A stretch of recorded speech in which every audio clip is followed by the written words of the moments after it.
मी प्रशासनात काम करत असताना बरेच लोक मी कोणत्या तरी संघटनेचा अध्यक्ष आहे म्हणून माझ्याकडे येत असतात आणि ते त्यांचे काम सांगत असतात.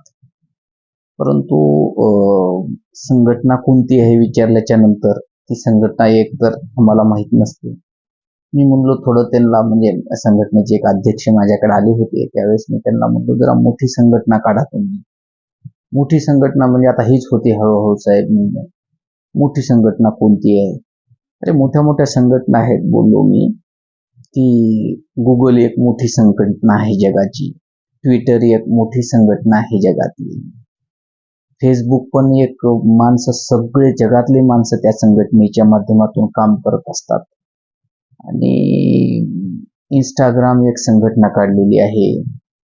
परत तुमचं यूट्यूब एक व्हिडिओची मोठी संघटना आहे आणि त्या माध्यमातून राष्ट्राचा विकास होत असतो. अशा काहीतरी मोठ्या संघटना काढा आणि व्यापक स्तरावर काम करा. त्यावेळेस तो हसत होता. परंतु हे इतकं खरं आहे की तुम्ही अशा संघटना कुठंतरी कागदावर रजिस्टर करून कामं करता आणि त्या संघटनेमधून विशेषतः दुसऱ्याला तर रोजगार मिळतच नाही, स्वतःचं पण पोट भरतं का नाही ते माहिती नाही. पण हे खूप विचार करण्यासारखं आहे. जग कुणीकडे चाललंय, डिजिटली प्रेझेन्स आले, आर्टिफिशियल इंटेलिजन्स आले, मशीन लर्निंग आल्यात.